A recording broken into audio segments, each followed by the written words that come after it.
Good evening everyone, this is अनुभव from dive to learn. और आज हम डिस्कस करेंगे एज ऑफ पोप। सबसे पहले बात करते हैं हिस्टोरिकल एंड लिटरेरी बैकग्राउंड की। It was the age of the rise of the political parties. The war of Spanish succession was successful and it was the age of Queen Anne. It was the age of prose in Pope and the age of satire in Swift. Overall, it was a classical age. It was the golden period of books and classic translations. अब हम बात करते हैं Alexander pope की। आपकी screen के ऊपर हैं अलेक्जेंडर पोप। सबसे पहले बात करते हैं इनकी लाइफ की। Pope is the undisputed master of satiric and didactic verse, an adequate reflection of the spirit of the age. He was born in London in 1688 in the year of the Glorious Revolution in England. His parents were both Catholics. Because of his weakness and deformity, he received very little education. He became known when his Rape of the Lock was published in 1712. He finally retired to Twickenham, where he died in 1744, and his religion preventing him of resting place in Westminster Abbey. अब हम discuss करेंगे works of Alexander pope. Pope's earliest important work was his Pastorals, published in 1709. In 1711 appeared his Essay on Criticism, and in 1713 The Windsor Forest. In 1712 appeared his most famous work, The Rape of the Lock, which is a trivial poem, and the occasion was that Lord Petrie cut off a lock of hair from the head of Miss Arabella Fermor. अब net में कई बार question आ जाता है कि occasion क्या था या किसके सिर से बाल काटा गया था, तो आपको आंसर बताना है miss अरेबेला former. In 1714, Pope added the machinery of sieves to the original version. अब नेट वाले क्वेश्चन पूछ लेंगे कि मशीनरी ऑफ सिल्व्स कौन से एडिशन में ऐड हुई थी, 1712, 1713, 1714, 1715। तो आपको आंसर बताना है 1714। His translations of Iliad completed in 1720, and in 1725-26 appeared his translation of the Odyssey. His another famous work is the Dunciad, or the Dance of the Dunces, modeled on Dryden's Macflecknoe. In between 1731 to 35, Pope published a variety of poems, the most famous of which is an Essay on Man, which discusses man's place in the universe. An epistle to Dr. Arbuthnot, which is famous for the portraits of Lord Hervey and Edison, appeared in 1735. अब आपसे question पूछ लिया जाएगा कि कौन सा work Lord Harvey की portrait के लिए फेमस है, तो आपको आंसर देना है एन एपिसल टू डॉक्टर आर्बुथनॉट। अब हम बात करते हैं प्रोज राइटर्स की। सबसे पहले आते हैं जोनाथन स्विफ्ट, फिर Joseph Addison, then Richard Steele, and at last Daniel Defoe. ये आपके सामने Jonathan Swift. Jonathan Swift was born in 1667 and died in 1745. He suffered from savage melancholia because he suffered from an ear ailment which touched his brain and caused insanity. In 1686, at 19, he left Trinity College. ऐसा माना जाता है कि वो खुद अपनी मर्जी से गए थे क्योंकि उनको वहाँ बहुत टॉर्चर किया गया और उनकी वहाँ बहुत बेइज्जती की गई। In 1710, the Tories came into office and Swift re-energized.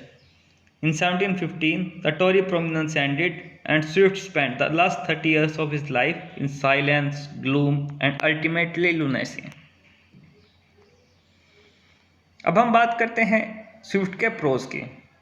Swift is famous for his satires, the most important of which are The Tale of a Tub and Gulliver Travels. A Tale of a Tub is a religious allegory on three men: Peter, who stands for Roman Catholic Church, Jack represents dissenters, and Martin represents Anglican and Lutheran churches. अब आपसे question आ जाएगा कि Roman Catholic church को tell of tub में कौन represent करता है। Options दे देंगे, पीटर, जैक एंड मार्टिन, या कोई और नाम डी ऑप्शन में। तो आपको आंसर बताना है Peter. The Gulliver travels is famous for the infamous quotation that I heartily hate and detest that animal called man. This work covers the voyages of Gulliver in the four lands: Lilliput, Brobdingnag, Laput, and final one, the land of horses, in which men work under horses as a frightful race of yahoos.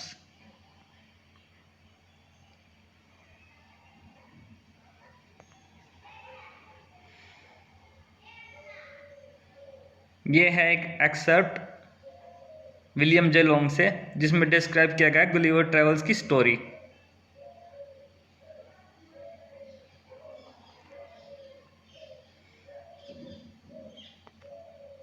अब हम बात करते हैं Joseph Addison की।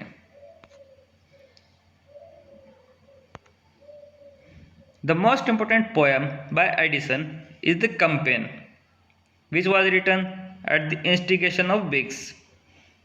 His hero is Marlborough, who is drawn on a scale of epic grandeur. In 1713, he produced the Tragedy of Cato. His two non-famous works are Rosamond, an opera, and the prose comedy of the Drummer.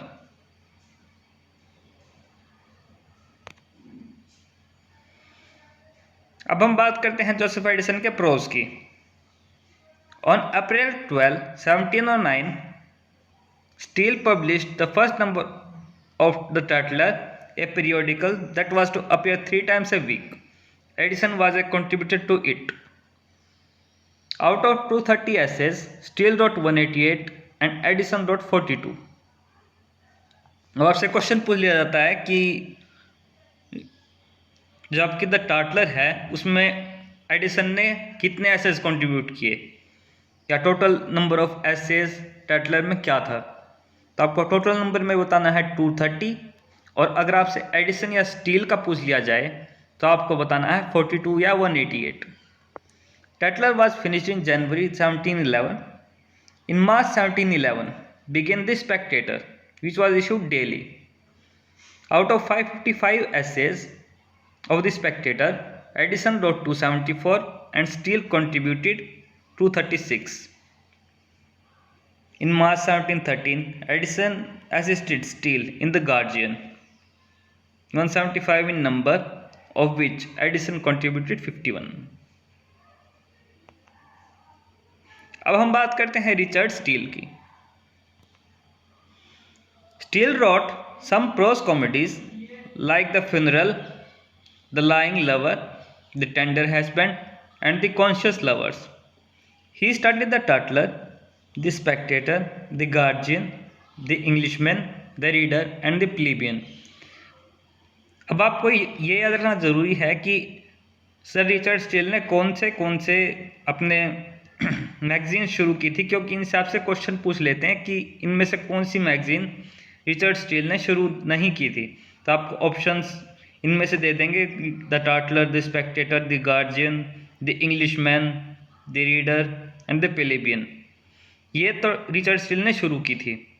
अब इनमें से कोई एक option आपको उठा के दे दिया जाएगा और आपको आइडेंटिफाई करना होगा कि कौन सा रिचर्ड स्टील के द्वारा शुरू किया गया है। अब हम बात करते हैं डैनियल डेफो की। ये है आपकी स्क्रीन के ऊपर Daniel Dafoe. Dafoe started his own journal, The Review, in 1704. His shortest way with the dissenters brought him imprisonment, fine, and death. The best of his prose is The True-Born Englishman, written in 1701, which is both vigorous and acute. अब Daniel Dafoe famous है अपने fiction के लिए। Fiction में भी सबसे famous है Robinson Crusoe के लिए। He was made famous by his first work of fiction, Robinson Crusoe, written in 1719, which is about a man called Robinson Crusoe left on a deserted island and how he befriends Friday and rules the island due to his intellect. Then came in 1720 his Duncan Campbell, Memoirs of a Cavalier, and Captain Singleton, of which the last one is quite important. In 1722 appeared his Moll Flanders, and Roxana appeared in 1724. His last fictional work is A New Voyage Round the World, which appeared in 1725. अब मैं आप सबको एक सलाह देना चाहूँगा कि जो भी वर्क मैं आपको बता रहा हूँ कि नेट के पॉइंट ऑफ व्यू से इम्पोर्टेंट है या जो स्लाइड्स में मैंशनड है, तो आप उनकी एक बार विकीपीडिया से समरी ज़रूर देख लीजिए, क्योंकि समरीज में से क्वेश्चन आ जाते हैं और अगर मैं सारा कराने लगा तो सिलेबस टाइम पे कंप्लीट नहीं हो पाएगा। अब हम बात करते हैं अदर प्रोज राइटर्स की। Other prose writers were John Arbuthnot, Lord Bolingbroke, George Berkeley, Lady Mary Wortley Montagu and Earl of Shaftesbury. John Arbuthnot and Lord Bolingbroke. Arbuthnot is famous for political writings, and his major ones are Memoirs of Martin Scliblarius, published in 1709. His another famous work is The History of John Bull, which ridicules the Whigs and the art of political lying. Bolingbroke was famous for his Tory sentiments in letters to Sir William Windham, written in 1717 and published in 1753. A letter on the spirit of patriotism, written in 1736, and the idea of patriot king, written in 1738.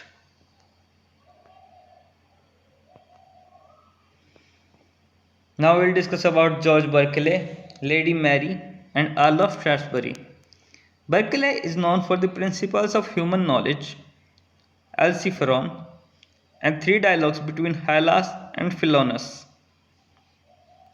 Lady Mary Wortley was famous for her letters, which are written shrewdly and sensibly. Earl of Shaftesbury's only famous book is Characteristics of Men, Manners, Opinions, and Times, written in 1711. Now we will discuss about other poets of the period: Matthew Prior, John Gay, Edward Young, Sir Samuel Garth, Lady Winchelsea, Ambrose Phillips, Thomas Parnell, and Alan Ramsay. Prior's first long work is The Hind and the Panther, traversed the story of the country and the city mouse, ridiculing the hind and the panther. Other longer works are Alma, or The Progress of the Mind, written in 1718, and Solomon, on the Vanity of the World, written in 1718. John Gay's chief works are The Rural Sports, written in 1713, The Shepherd's Week, written in 1714, Trivia, written in 1716, Fables in 1727, and most important, The Beggar's Opera, written in 1728. John Gay's ballad Black-Eyed Susan is still popular. Edward Young and Sir Samuel Garth. Young's major works are The Last Day, The Force of Religion. His poem The Complaint, or Night Thoughts on Life, Death and Immortality, is quite important. Sir Samuel Garth is famous for The Dispensary, which is long squabble between physicians and apothecaries.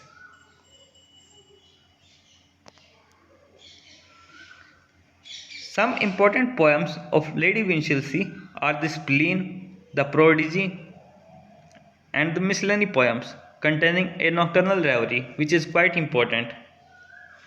Phillips was a friend of Pope until his pastorals appeared with Pope in 1709. The quarrel followed Pope to immortalize Phillips in the Dunciad and the other works. He wrote three tragedies, the best of which is The Distressed Mother, written in 1712. Now we will discuss about our last Poets.